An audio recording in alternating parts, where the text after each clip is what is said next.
what do I do regarding this? And a man says, should I get rid of my John MacArthur study Bible? I remember seeing this question come in from him and many others, thinking, that's really seems pretty ridiculous. Like, that seems like quite the overreaction to me, but that's definitely something to help people with. And so I laid out some principles in that video. Well, many viewers are definitely upset regarding the Shepherds Conference 2026, and the questions continue to come in. And as I've been answering those questions, there are also questions about why I'm answering the questions. Why are you helping people out? Along with that come questions about clarification. Questions regarding clarification. That's kind of what this one is here today. Sort of a clarification. He said more of an observation than a question is what it is. But it has to do with the question about the principles that I laid out. The principles that I laid out about what you should listen to, not listen to, read, not read, etc. Because I was asked by a man if he should get rid of his John MacArthur study Bible, asked by him and others. And so we're going to take a look at the episode that was done, take a look at a couple of things that I said in that episode, and respond to this viewer's question that came in. And hopefully everyone will be super happy at the end. Let's get started.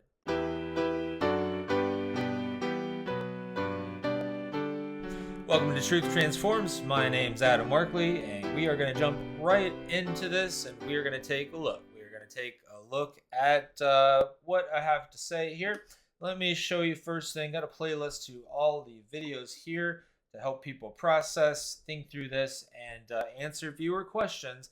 And these here, try to make it very clear, these are viewer questions. You see the little comment there? That's trying to make it very clear. This is a viewer asking, what's the big deal? This is a viewer asking, is he lying? This is a viewer asking, should I get rid of my MacArthur study Bible?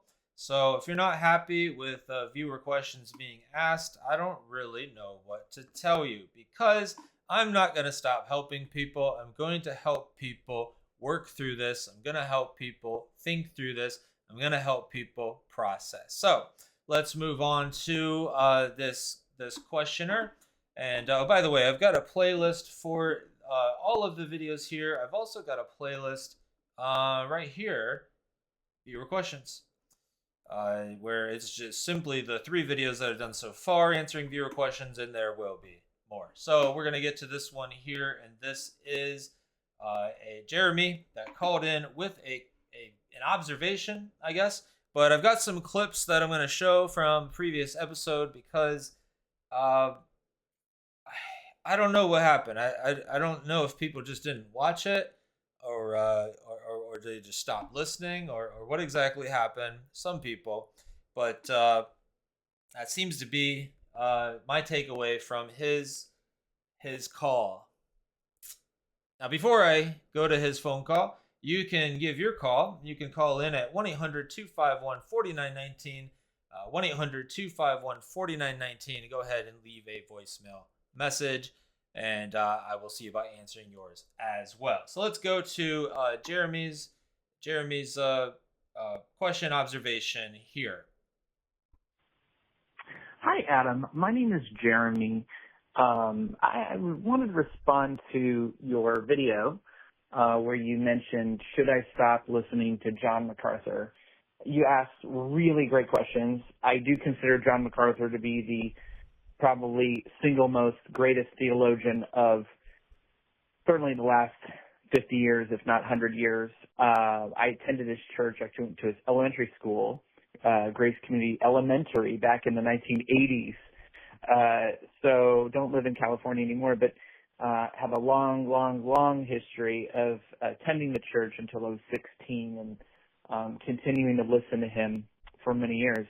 My question is kind of more of an observation, and I was hoping you could comment on my observation. The question that you're posing, which is so important and interesting, is whether or not someone does something wrong, maybe late in life, and then that somehow undoes their work. And it's something I've struggled with with the great singer-songwriter.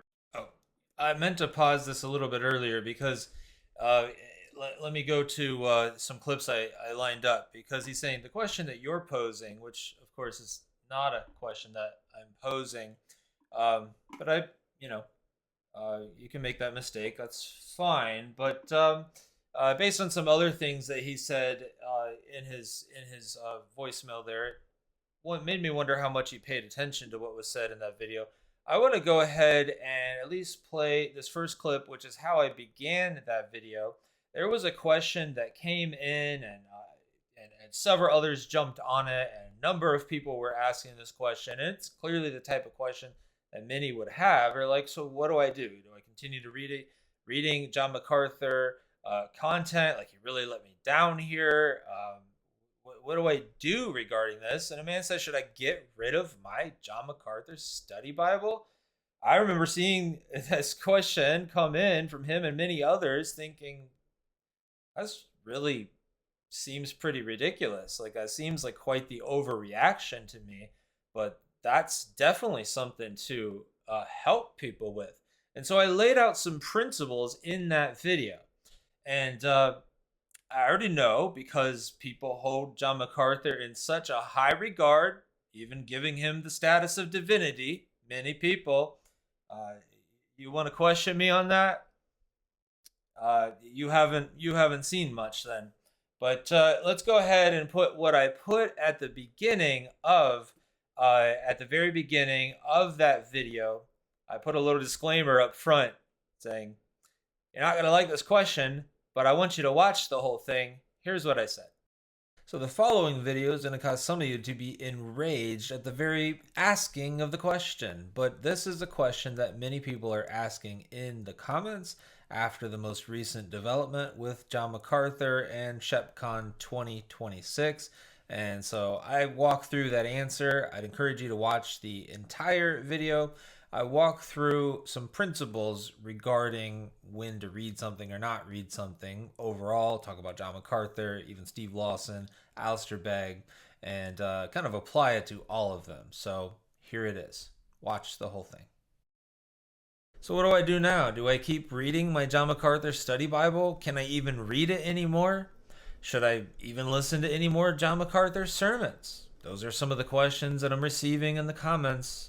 Let me deal with those questions today.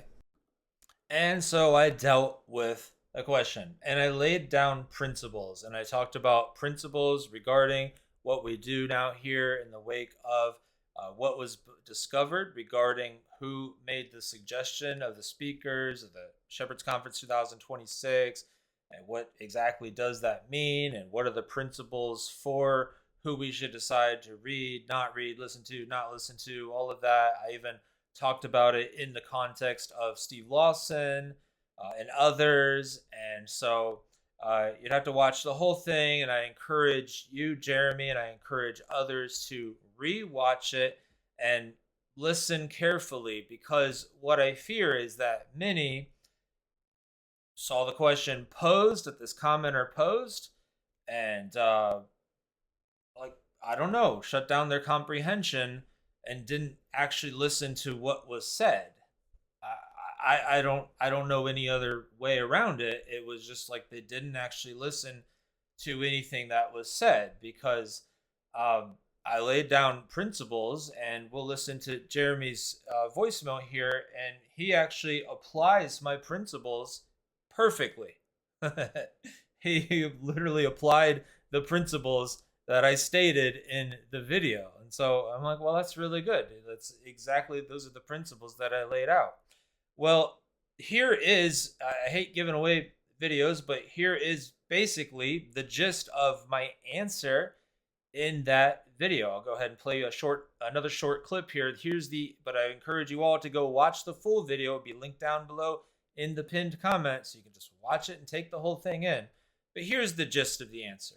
The question being, continue to read John MacArthur's material? I'd say yes. I don't think that you need to throw out your MacArthur study Bible or MacArthur commentaries if you have them, and certainly. But some people, I saw some people commenting to a man that was asking that question, saying, "Yeah, you shouldn't read it anymore. Get rid of it, whatever." And some people responding saying, "You know, I'm just not. I'm not going to get rid of my New Testament commentaries, but I'm not going to go get any more new resources." And I say, do what seems best to you.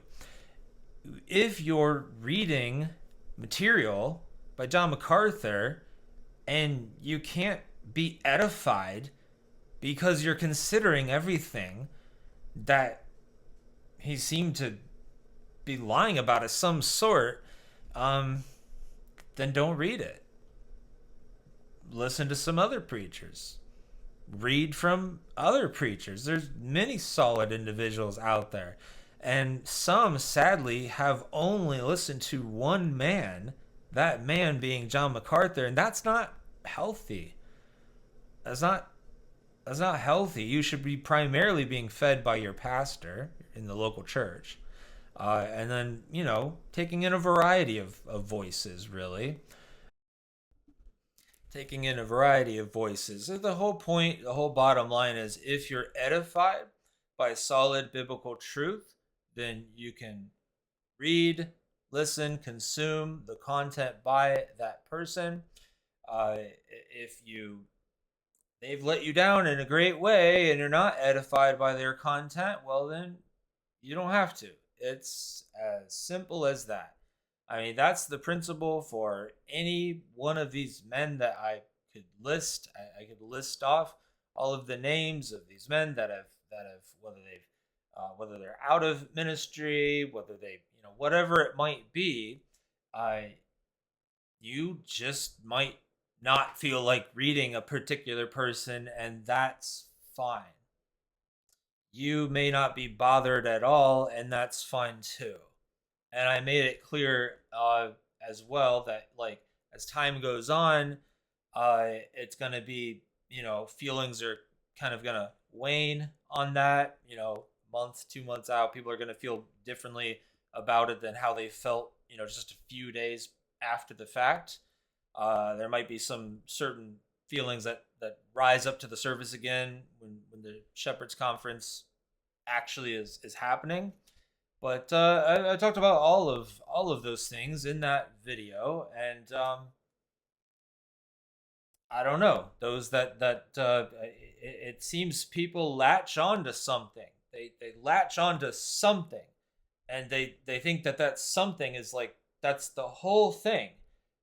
And I am very concerned these days with the inability of people to comprehend. I mean, literally, and a lot of it is just people getting emotional and not being able to just look past the emotion and listen to what someone's saying. And it's a huge cultural issue. It's a huge cultural issue, along with a lot of other cultural issues, and I can't cover them all right now. But there are a lot of issues that we could probably blame maybe on social media, like people taking 5-second clips and thinking that that's like, a person's whole belief system. Or there's a lot of stuff we could talk about, but comprehension skills have gone way down, and an ability for people to comprehend past their emotional reactions. So you should be able to listen to someone that, even if there are things that you're just like, ooh, I don't like how that makes me feel listening to them, I don't like what they're saying. We need to get to a level to where critical thinking is getting to where we can rise above how our emotions are. Whatever is driving us to have a negative reaction towards someone, we still need to be able to put our brain on a higher level so we can hear what's being said. Because sometimes God might speak through someone that says things in a way that you feel very bothered by that thing, but it's true. And so you recognize, wow, that's true. Or, okay, I recognize the principles that he's laying down.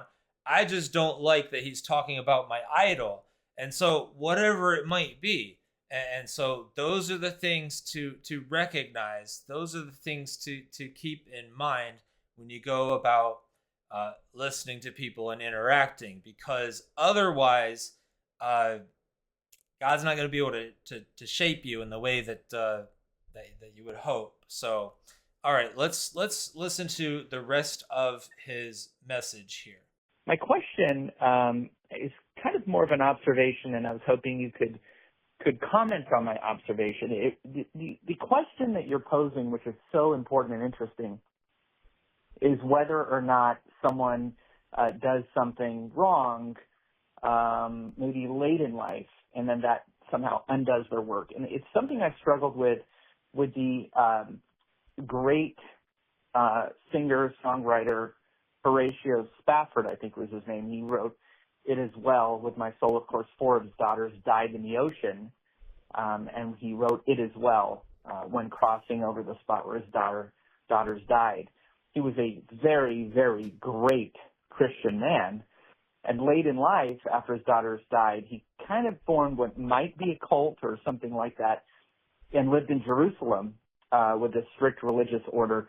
And there's questions about whether or not that was a cult, but in any case, it makes a lot of Christians uncomfortable to sort of talk about that part of his life, even though that happened. And my thought has been, maybe what's important is the song, when it was written, is important and has a great theological basis.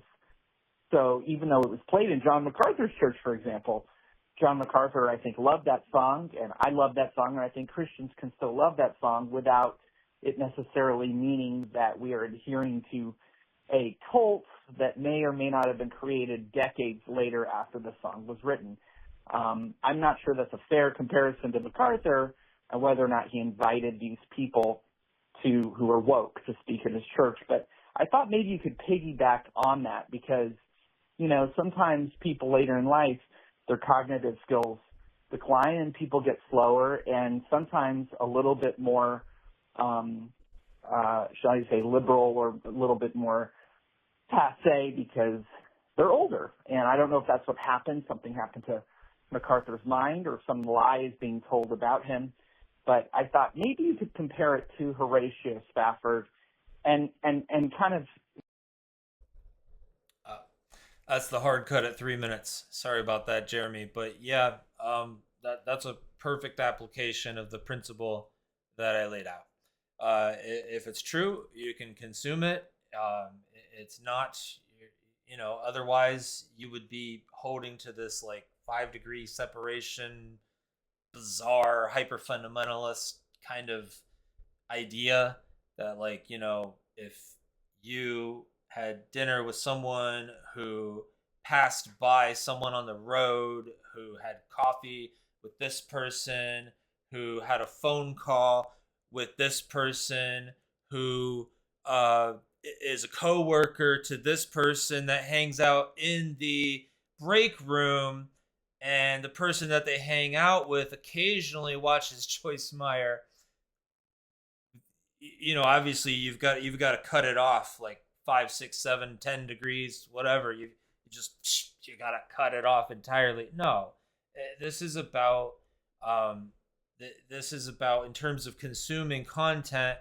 Is it true? You can consume that content. That's very different than having someone highlighted, platformed at a pastor's conference. Obviously, those are two very different things. But in terms of the content that we consume, you can consume content. I mean, John MacArthur quoted a man. I happened to be listening to some of his sermons, and he started quoting this man that was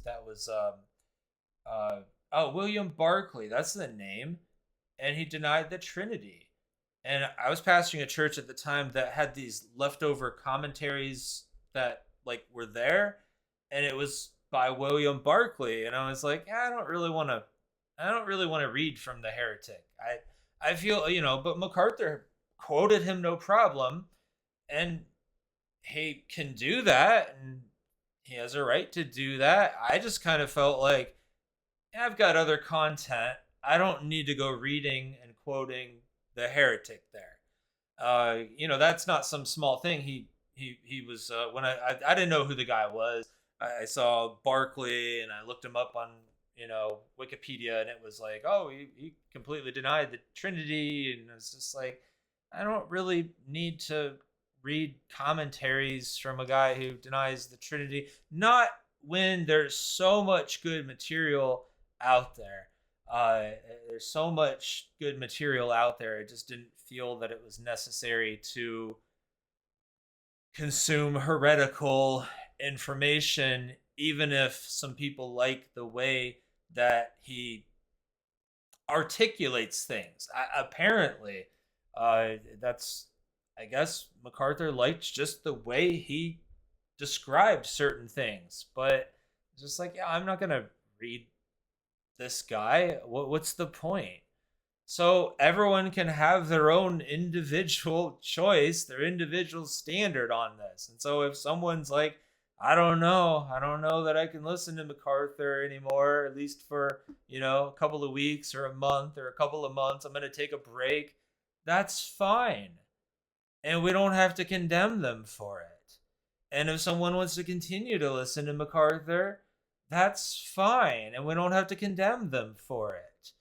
I mean, this is the personal conscience. This is personal liberty. This is Christian liberty. This is very different than like platforming someone at a shepherd's conference. But so I love the song "It Is Well with My Soul." It's wonderful, incredible song. I did not know about the cult that this man allegedly started at the end of his life. I'm not familiar with him that much. I'm familiar with the story revolving the song and losing his children and wife, right? And so all of that. And so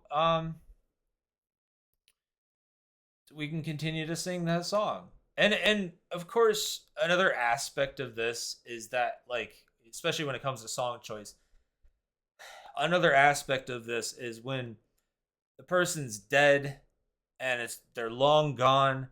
That's definitely very different than, well, it's not different. It's just easier when they're dead, that they're not actively involved in some kind of ministry now. So like, no one is going to promote that churches sing songs from a heretical group that maybe it's doctrinally sound. I'm not talking about anyone in particular. I'm just giving a hypothetical here.